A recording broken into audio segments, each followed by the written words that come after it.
Good morning, everyone. Welcome to another one of the webinars in our Energy Resilience and COVID-19 webinar series. So great to have you here today. We are recording this session and look forward to your questions as we get through with this excellent panel that we have today. So my name is Anna Stiefkin. I'm providing you with my contact information here, and I'll let you know why as we go through today. But I did just want to say welcome. Thank you for joining us this morning at the Scott Institute. We're very excited about the content that we're providing today. So the Scott Institute is the hub for energy-related research at Carnegie Mellon University. There are about 150 or so faculty that work on energy topics. So obviously solar and renewables are a key part of our overarching strategy to move towards a sustainable low carbon energy future. So we do that through collaborations, partnerships, sponsored research, and a lot of work on entrepreneurship. So this webinar that we've been doing, I think this is our 12th installment. We started in March, April, right when we went to a virtual format. But it's really to bring together thought leadership around important topics for all of us and to sort of think about not only kind of where we are, but where we need to be going as we think about recovery. So solar and renewables, particularly in light of this past week's news, can be a pretty interesting part of a future portfolio. Now, today's topic, as I mentioned, is called Driving Solar in Pennsylvania, and it's looking forward into 2021. So we are going to be focusing on what we can do in Pennsylvania to increase solar development. We have a couple of webinars that are coming up in our future, a couple of distinguished lectures as well. So if we were in person, we would be doing our distinguished lectures in Scott Hall. Instead, we have this robust calendar on our virtual platforms. So November 17th, which is coming up next Tuesday, Denise Gray, who's the president of LG Chem Michigan Tech Center, will be talking about electrification and EVs. On November 18th, we have a webinar. This is a new one, and I'll talk a little bit more about it. And so I'm getting a couple of notes saying that people are not able to get in, but I'm not sure exactly how to fix that right now. I think we'll get to that in a minute. The Pittsburgh Startup Stories. So this is a new session that we've just added. It's a partnership between Carnegie Mellon's Scott Institute, the Clean Energy Leadership Institute, and the BEAM project. Many of you might know Adria Wilson out of Chicago. She's working on the BEAM project. And we're going to be talking to a couple of startups about their success and the challenges that they face. On November the 20th, we are partnering with the Tepper School of Business on a Technology, Sustainability, and Business Forum. We have another distinguished lecture by the Assistant Secretary for Nuclear Energy, Rita Baronwall, who lives in Pittsburgh. And then finally, for those of you in the Pittsburgh region and interested in Pittsburgh city government and planning for district energy, Grant Irvin is bringing together a workshop with the Danish Energy Agency to talk about some of that planning. Now, I know I already went into this one, but I did want to just give you a quick additional shout out to our friends at Sealy and Beam for this event on November the 18th, as well as an announcement about Energy Week. We will be going virtual in 2021, but it will be March 22nd through 26th. Many of you have asked about Energy Week and our plans, and we are planning for virtual in the spring. If you'd like to get in touch with us, there are a number of ways to do that. Obviously, our website and our email address, Twitter, LinkedIn, and Facebook are great vehicles. And if you have a question about a particular, or if you'd like to propose a topic or a speaker, which is a little bit of how this came together today, you can reach out to Daniela Grieman at this email address. I do want to make a quick note about how this event came together. So BAPS Caland is one of our partners as part of the American-made Solar Power Connector Network. So that is a competition that gives away $3 million in prize money through several rounds, and it's looking specifically at solar technologies. And so one of the things that we do as a power connector is we mentor teams and help them set up for success. It's a rapid program, so instead of years to pull together a technology, it's done in months, which is a very exciting endeavor for entrepreneurs. So there's this network across the country. You'll see Carnegie Mellon is that star. There are only 5 power connectors, and we are one of them in Pittsburgh. And with that, all of those other dots on the map are connectors, and those are laboratories, accelerators, incubators, venture capital firms, law firms, fabrication facilities, et cetera. So there are any industry stakeholders who are interested in helping startups in solar get off the ground. So I wanted to let you know about the Connector Network because we are trying to recruit additional connectors into the network. And we have a goal. We're trying to have a small handful added to our cohort. And it's interesting for partnership opportunities, programming like this today. And they have monetary awards for their partners. So send me an email if you're interested in learning more about the network. So with that, a special thank you to our partners today, BAPS-CALAN, CleanChoice Energy, and the Pennsylvania Department of Environmental Protection. And so now I'm going to stop sharing and take us back to our special guests today. And I want to welcome all of you. Thank you for being here. And I'm going to do a couple of quick intros. So Denise Brinley is currently serving as the Executive Director of Pennsylvania's Office of Energy, which is a newly formed, I say newly formed, but it's been a couple of years now, office that's housed within the Department of Community and Economic Development. So Ms. Brinley coordinates energy-related matters between state agencies and serves as primary point of contact for federal agencies, businesses, nonprofits, universities, and other organizations in the energy sector. Welcome, Denise. Tom Ahrens has spent his entire career in either environmental remediation or renewable energy, working towards a cleaner future. So at CleanChoice, Tim leads the solar project development team, which works to bring solar energy projects from concept to reality. And then finally, Ben Clapp is an attorney in the Environmental, Energy, and Natural Resources Group at BAPS-CALAN. So Ben's work involves advising clients on the environmental components of complex transactions and providing regulatory guidance, good for us today in this conversation, strategic advice, environmental diligence services to developers, investors, and lenders involved in renewable energy facilities. So thank you all so much for being here today for this important conversation about driving solar development in Pennsylvania. So with that, I want to offer the opportunity for anyone to send a question in. So on the Q&A, please, you can put it in the chat. It's easier in the Q&A. So please put your questions there. I want to start with a question that came in advance. So thank you for submitting questions in advance. But this one is about the perceptions that people have in Pennsylvania about solar not being feasible here. So how do we sort of work to change that perception, to sort of take out the stigma? Denise, I'm going to start with you. Can you tell us what we should be doing in Pennsylvania that we are not currently doing to change people's perception? And is it true?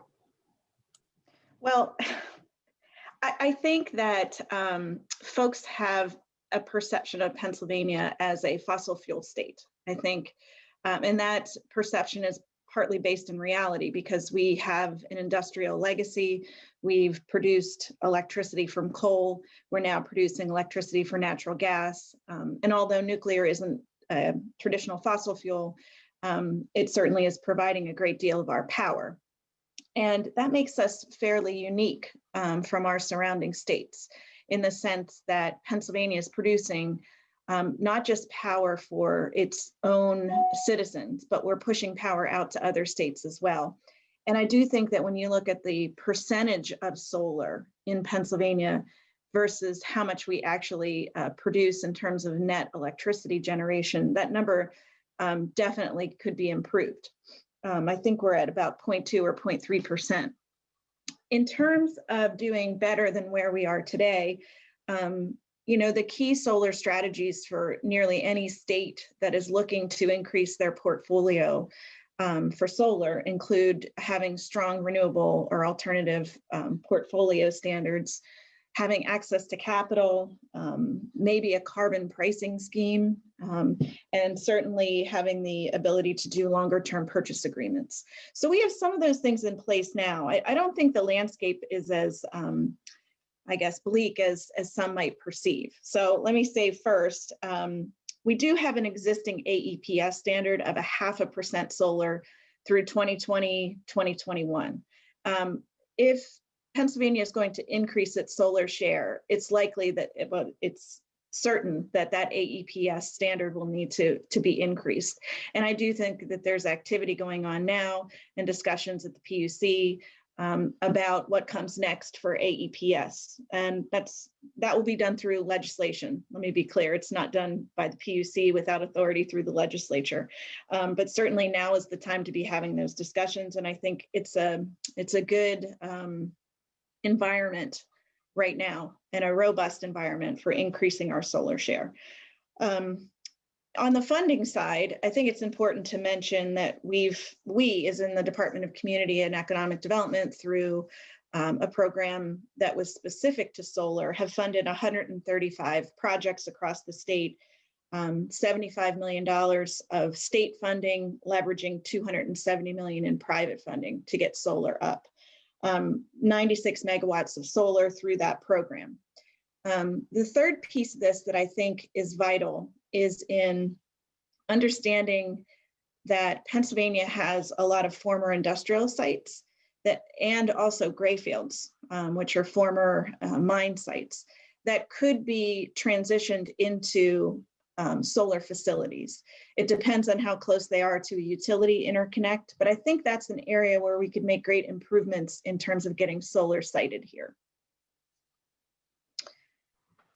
And I would actually, if I can turn that question over to Tim, since he is a solar developer, he may have a completely different take on what I just put forth. So I'll put Tim on the spot.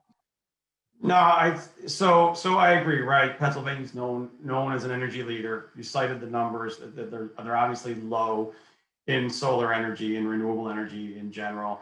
And there's a need to increase that. And you're right, there's conversations going on around the AEPS. There's some working groups going on as well too, soliciting input from stakeholders and trying to grow that. There's a couple of ways to go about that. There's current legislation, being proposed with regards to where we tend to focus on the community solar side of things, but it comes down to trying to push things through a comprehensive education and overcoming, I think, and call it a stigma that Pennsylvania can't do solar. Pennsylvania can do solar. It's about putting the mechanisms in place, right? It's about market certainty and market clarity, and you touched on a few of those points as well too. So when we see things like proposed legislation and hopefully soon to be passed legislation, we want that creates those signs that brings developers into the markets.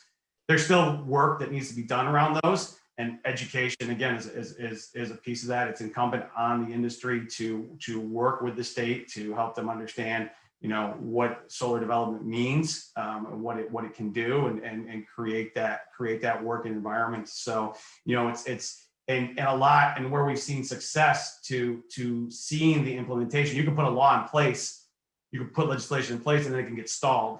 Right, and you don't see the development piece of it, and it's about dispelling the myths and having consistent facts and being able to put guidance out and recommendations. There's a lot of municipalities in Pennsylvania, and there's obviously varying degrees of accessibility to resources and what they have in their toolbox, and so additional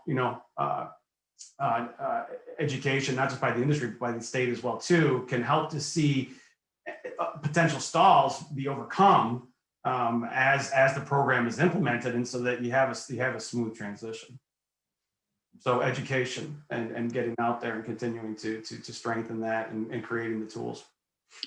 So Anna, I'm going to share a quick slide. It's really just a rudimentary Excel spreadsheet, which might help us sort of guide future conversation as part of this webinar. I don't have a ton of takeaways from it. I think what I want to do is help to educate the audience on the energy system as a whole and the push and pull of different types of sources and how those sources then tend to electrify the grid. And the grid is multi-state. So I just wanted to share this because I think hopefully everyone can see it. Are you seeing that, or do I need? No, not okay, yet. Everybody shut my, okay.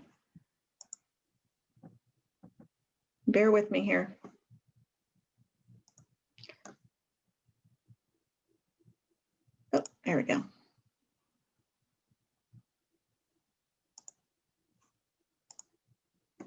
Please let me know if you can see that. We can. Okay, perfect. So this data was compiled from EIA, and it is only data for 2018. So I can tell you the numbers for total solar net generation have increased since then. And we know that. I think we're not at 479, we're now in the 500s, 574 maybe, plus or minus. So the only thing I wanted to share with you on this is that you can see in terms of net generation, Pennsylvania is at the top. We don't consume all of the electricity we generate. And you can see when you compare our total solar net generation, how much that ekes out in terms of percent, it's probably up to 0.3, how much we consume, and then how much we export out. So there's something about this that I think bears sharing, and that is that our energy system, quite frankly, is very complicated. And it's really hard to deduce a simple, we want more solar, without understanding, because we do need more solar. And please do not walk away from this presentation with any other message from Pennsylvania other than that. But the energy system is comprised of a lot of different forces. And some of those forces are that we're producing power that other states are using. So I like to bring Massachusetts in as an example. They're number one in this list for total solar net generation, but they also import half of their electricity. So because they consume, 54,000, they're pulling in 28,000. So when you're looking at solar numbers, I think you have to reflect upon the fact that it's being weighted against the net generation of that state. So it is hard to wrap your brain around that. And it's not to say that Pennsylvania can't do better. We absolutely can do better. But when you look at 11.3% of Massachusetts production through solar, they're not meeting everything that they need, and they need to pull power from other places, and that power from other places is coming from Pennsylvania, which is the fossil fuel state. So this is more complicated than I think than most of us give ourselves credit for, and that I'd almost argue that you need a systems control and a systems multi-state approach to looking at how to ramp up solar. That should help solar developers too. It's about getting more solar in Pennsylvania and more solar across the borders to reduce that overall reliance on fossil fuels. And so I think the finger gets pointed a lot at Pennsylvania for being this fossil heavy state, and we absolutely are. There is not a doubt that we are. But we're also providing that power outside of our borders. And those other states aren't necessarily marketing that, they're buying that power to close the gap on their own needs for power. So I guess I just wanted to throw this out for conversation, because it's really hard to discuss just one particular energy type or one particular technology. It's going to take a ton of things across the board. And I think Pennsylvania, with all of our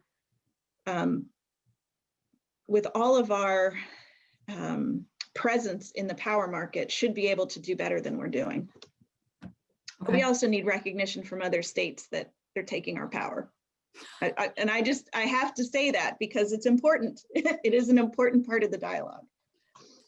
So thank you for sharing that. Do you want to hit stop sharing just for now so that we can, there we go, perfect. So next, we've talked a lot about other states. And so I don't know, I'm trying to think of how we should talk about other states, because as you mentioned, they are using some of the power that we're generating. But what about regulatory frameworks that have been successful in other states that actually allow for more solar? And then I know that there's a particular interest with Tim's work sort of on community solar, which is something that we don't have in Pennsylvania. So what are some things that we should be doing to fast track, to jumpstart?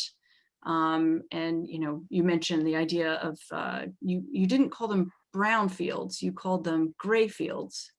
So what should we be thinking about in terms of unlocking some of those opportunities? So Ben, do you want to speak to that one first?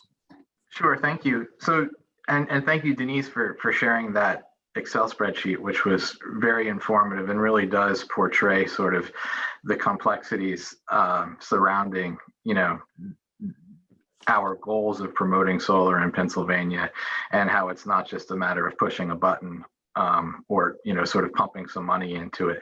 And from my perspective as an environmental attorney, I can speak most directly to matters associated with environmental risk and permitting, evaluation of endangered species issues and things like that. And what other states have done that I think, well, let me start, at its core, at base, Pennsylvania is situated no differently than any of its neighbors in regard to the environmental regime that governs sort of siting and permitting of renewable facilities, right? I mean, they're all essentially, most of them derive from federal law. And so, there's nothing that makes, sort of Pennsylvania different in that regard. But what other states have done within, sort of that basic framework is taking some initiatives to streamline and sort of incentivize solar and renewable development writ large, but solar specifically. And with the goals of sort of, you want to incentivize and promote solar, you also want to streamline the regulatory process. So, I can speak more directly towards streamlining the regulatory process. And what occurs sort of, for example, in Virginia, a state that is not so far ahead of Pennsylvania in terms of its deployment of solar, but it's up at about 1.2% right now of its I guess, retail electricity generation. So it is making some strides, and the projected growth there is quite high.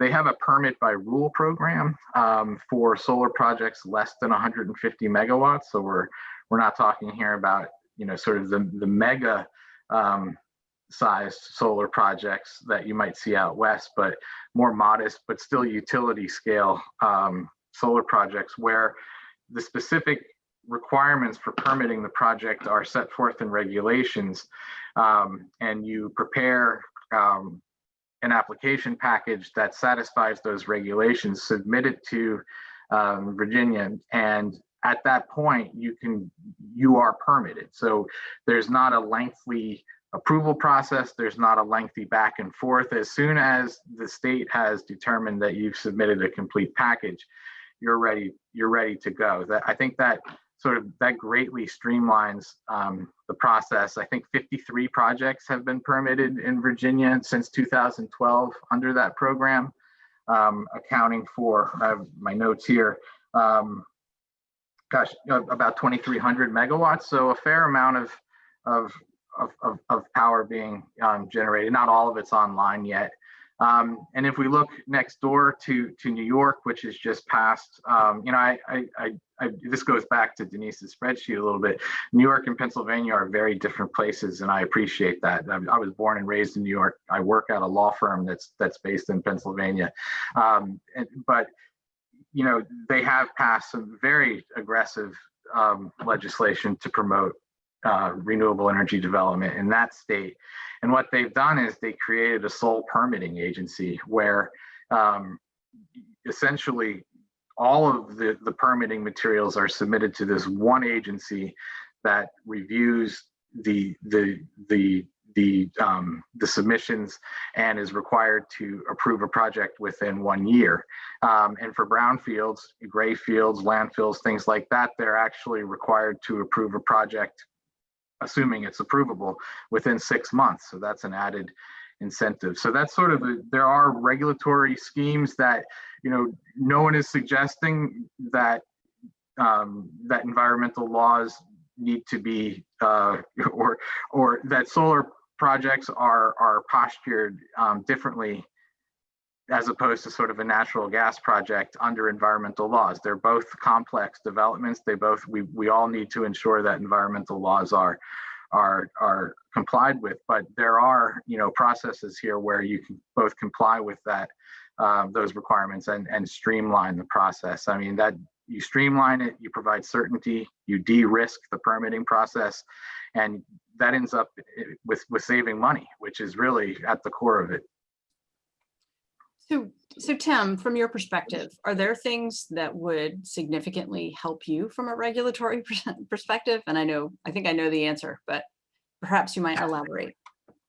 So from the development perspective, yeah, and I think there's two aspects here, right? You talk about constructing projects, and what Ben was talking about are the larger utility scale projects. And so, where that can get stymied, and some states have gone forth. I think you mentioned New York, and that's the second version of New York, though. They've been revising that, right? They had an original version that was taking, upwards of 5 to 7 years to get a project approved.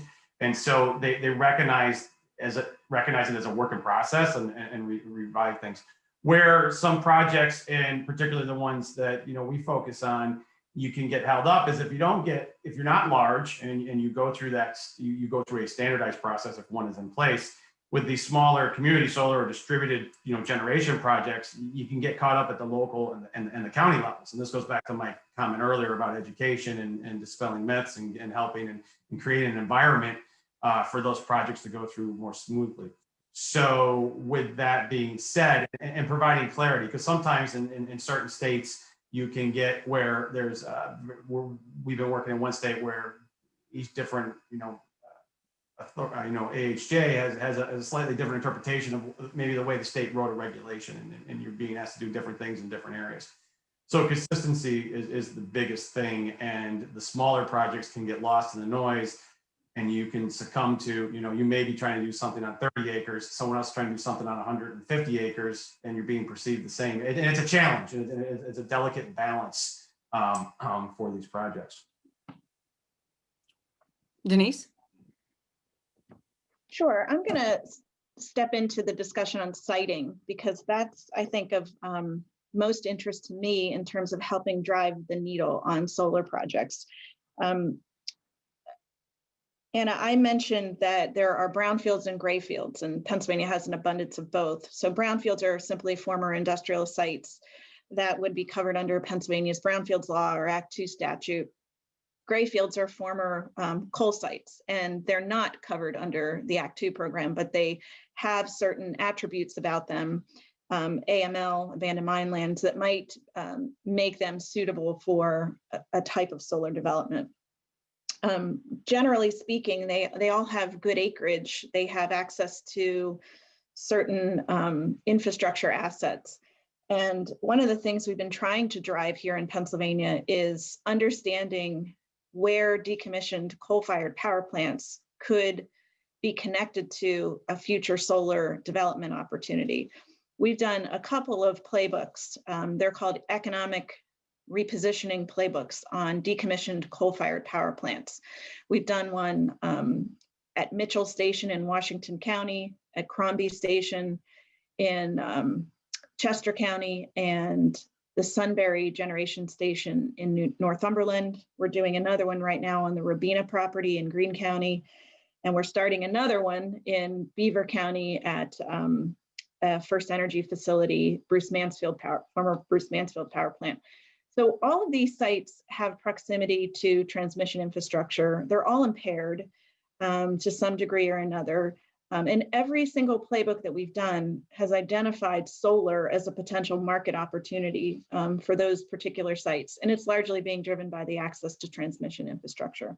So we are trying to move the needle that way. I think maybe where there are gaps, and I know Tim would agree with me on this, is in liability protections, because certainly the concept of developing a brownfield or a gray field comes with certain liability issues that may impact the total cost of that development.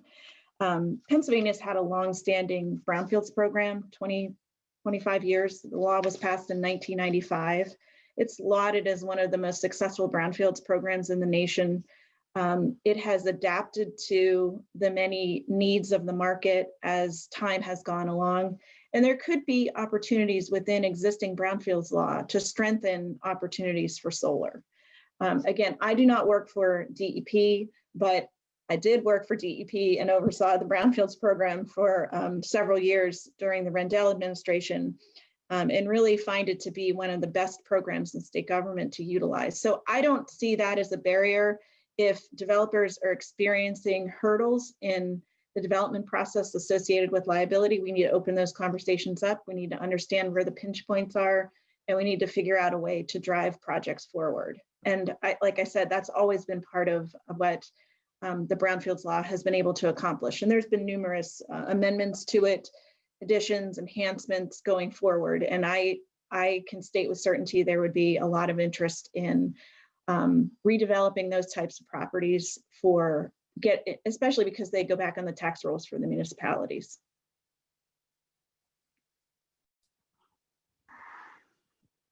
Ben, did you have a comment on that?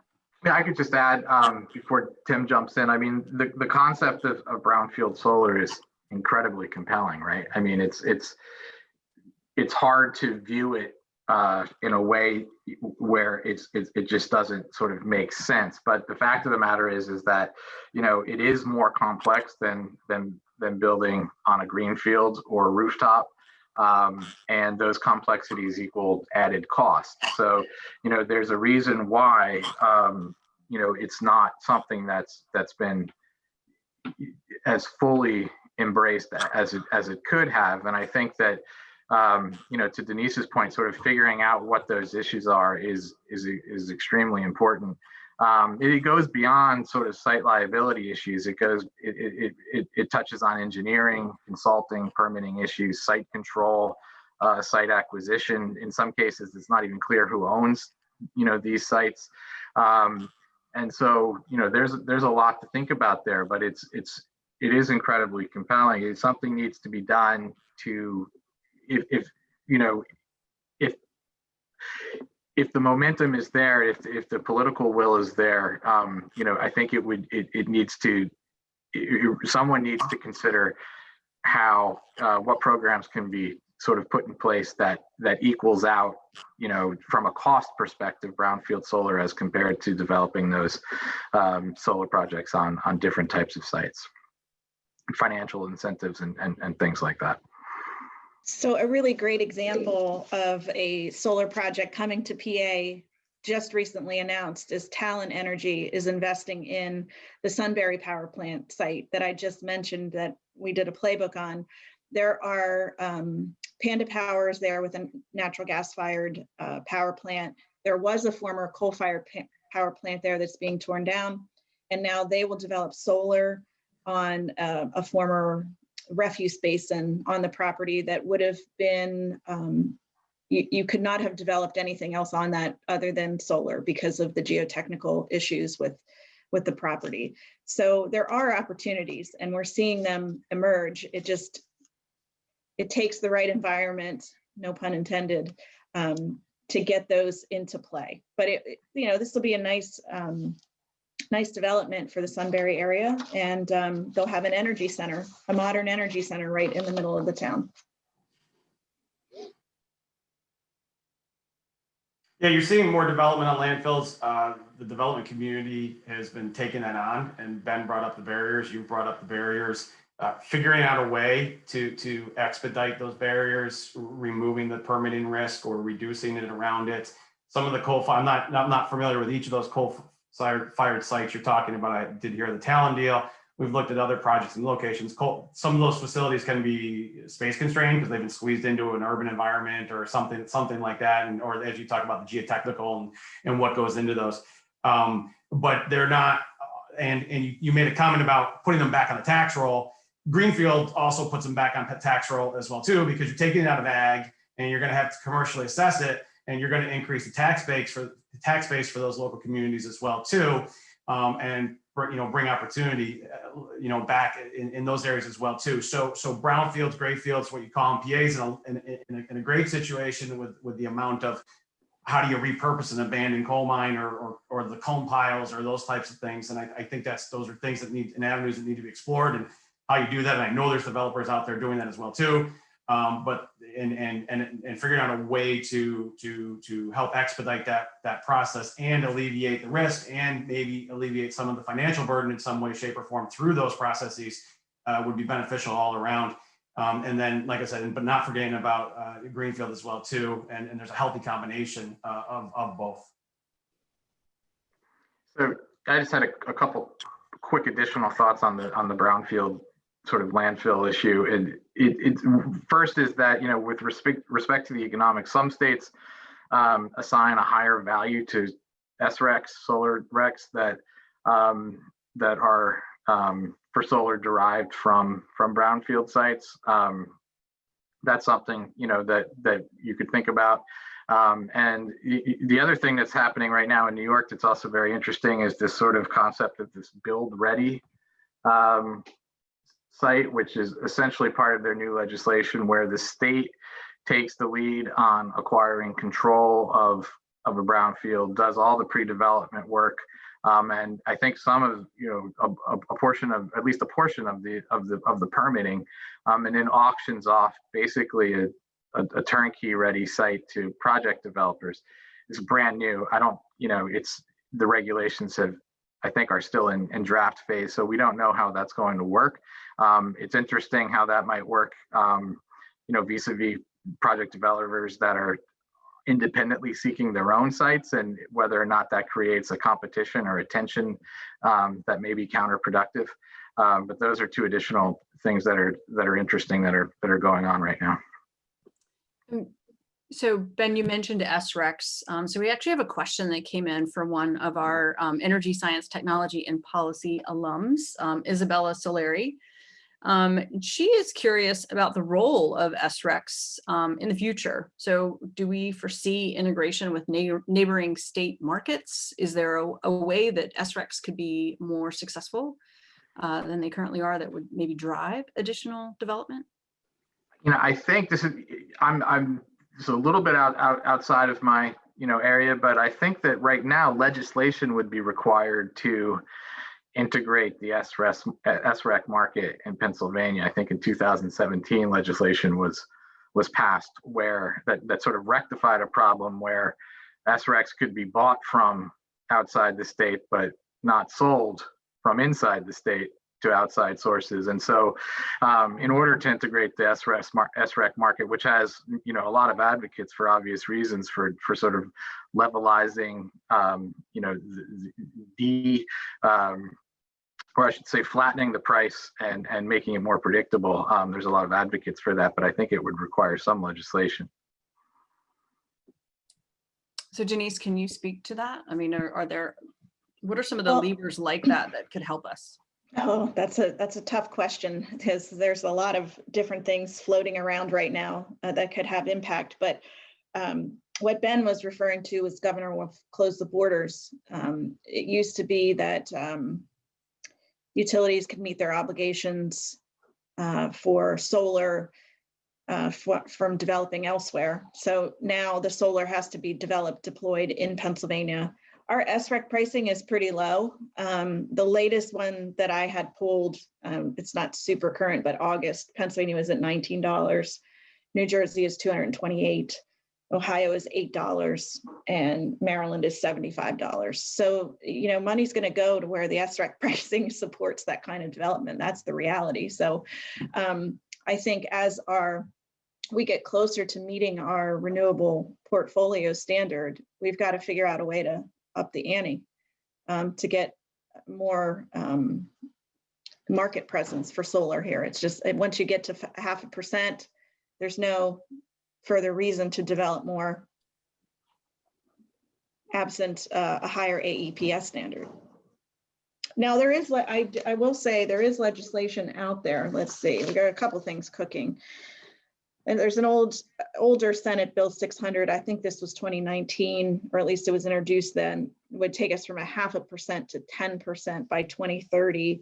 And it included a restructuring of the SREC program. So that's at least one piece of legislation that's been floating out there that is intending to deal with this issue. I don't know if Tim has any additional points beyond what I brought up. As a solar developer, he's probably very familiar with SREC pricing and how it drives your pro forma. Well, yeah, I mean, you each, each hit the nail on the head there with regards to like whether it's the AEPS or some other legislative signal that's going to change the SREC market. I think you referenced a couple of New Jersey's very high, Ohio, or I think it was Ohio is very low, and Maryland is kind of in the middle. And each of those states have different programs. You saw recently an uptick in Maryland's SREC when they increased their RPS, and you're going to see those types of things, and the market reacts accordingly. I believe, I could be mistaken here, so I don't want to be quoted, but I think that when SB 600 was introduced, I'd have to go back and look at the timeline, but I thought there was an increase in PA's SREC value because of the potential for that market to grow and increase. So you're going to see a direct correlation to those things. How you tie it all together really is going to come down to the rules and regulations, and it comes back to market clarity and the signs and putting things together and having that legislation in place. I'm looking forward to seeing where the AEPS conversations go. It's great to hear you say there's a recognized need, that it's going to have to change. At 0.5% isn't enough. So those are all great indicators, and now it's putting pen to paper and working with the legislation and the legislators to get things through, and see us gain some traction in Pennsylvania. So we haven't talked about RGGI as part of this conversation, and that of course has been introduced at the Environmental Quality Board. We're going through the draft regulatory process right now. The one thing that RGGI will do is deploy funding to assist with renewables deployment, including solar. So I think that's at least some additional funding that could be pushed out towards projects that include solar. So I just wanted to mention that as an outcome of RGGI. There will be, because the auction proceeds are being proposed to be spent in 3 different buckets. It's renewables, energy efficiency, and carbon sequestration type of activities. And so, the auction proceeds, I believe, are estimated. I don't want to quote the number on here. I can get this to you, Anna, because sometimes with numbers, I don't want to misconstrue what numbers they're projecting. But we certainly will have credits to, or we'll be able to generate revenue from the auctions through RGGI. And there is a market for the purchasing of carbon credits, absolutely. And then we haven't even touched on sort of the larger carbon issue nationally. That could really help solar development, frankly, is having some kind of a national protocol. The modeling that I've seen in support of RGGI that's been produced by the state suggests that over 8 gigs of cumulative solar capacity would be added over the 2021 to 2030 time period, and that by 2030 solar would represent about 5% of the electricity mix in Pennsylvania. That assumes they ran 2 scenarios: one where auction proceeds are reinvested into those 3 buckets, and one without. And with the reinvestment, it reaches about 5% by, that's, of course that's a model. So reality will may be different. Traditionally RGGI states have invested about 14% of auction proceeds back into renewables. So there does seem to be a source of revenue there that can be used to promote solar. So believe it or not, we are almost at the end of time. I want to ask sort of one question that's come in. So we've gotten a lot of questions about residential, and I know that we are not necessarily focused on residential in this conversation. So thank you everyone for your residential questions. We can try to address those separately. I do have a question that came in though. When we're talking about RGGI, we're talking about policy. We can't not ask a question about the incoming administration and any of the key sort of jumpstart activities that might be important to this topic with a new administration. So I'd like to ask that question if each of you might have a response to that, and if you're not yet ready, that's also fine. But the final thought that you might have is, I'd like to also hear that. So if you wanted to impart one piece of like important wisdom in terms of what would really get us to where we want to go in solar in Pennsylvania, what would it be? So you can answer both of those questions together, or sort of separate one or the other, depending. I just wanted to touch briefly, I think in response to, the impacts of a new administration. And this actually ties in with the question I know has been posed previously with the minimum offer price rule issued by FERC for PJM, and how that might impact solar development. And the answer is, it certainly wouldn't help. Although PJM's proposed rule to comply with that order is fairly positive for solar as compared to other renewables. But under a new administration, the balance of power at FERC would change, and I think there's a likelihood that that minimum offer of price rule would be revised, and so that would certainly be beneficial for renewables as a whole, and for solar in particular. Again, it wasn't the most adversely impacted renewable. Offshore wind, for example, really took a beating under that rule, but it would certainly help. Denise or Tim? Sure. Yeah, I can go. I mean, yeah, I think anytime you see a change at the federal level, you can go back and look at some of the policies that have changed, and so I think we're optimistic here that we're going to see things trickle down. With regards to regulations, Pennsylvania has an opportunity right now to implement more solar, through the community solar bills that are in committee right now, and hopefully come out of committee and can get pushed through before the end of the year. It would be a way to implement solar near term as we sort out all these other opportunities and figure out the proper pathway for Pennsylvania to achieve success. And so there's a lot of lessons to be learned from that, and there's good legislation that is in place. And so I think now is the time. You're going to see and hopefully see federal changes and everything, like I said, trickle down. And the opportunity now is there is an opportunity to move things forward and to implement and to learn from those and to grow together. Great. Denise? Okay, I'll take a stab at this. Ben and Tim both said things that I would have said as well, so now I have to think of something new. So no pressure there. I'm going to bring this back to the fact that we're in the middle of a pandemic and a really difficult economic circumstance. And I'm going to just tilt in a slightly different direction and say that addressing carbon is extremely important. I think it's extremely important to most Americans. And I really do believe that people do feel that way. And so renewables fall into that. Mitigation of other types of fossil-based sources fall into that. Carbon sequestration falls into that. And I do think the Biden administration is going to take an all-in approach, and solar is going to fall into that bucket. We have some very unique opportunities in time and space right now, and I would identify those as tied to reshoring, because if we're really going to bring solar into a place of prominence in our energy system, we also have the opportunity to make it here. And I do think that creates a really dynamic environmental and economic proposition going forward. So my hope is that the Biden administration focuses on energy transitions that can be directly correlated with manufacturing opportunities and reshoring. So I'll end with that. Fantastic. Thank you all for your insights this morning. Certainly very interesting in terms of thinking about what levers we could pull to really move forward with solar development in Pennsylvania.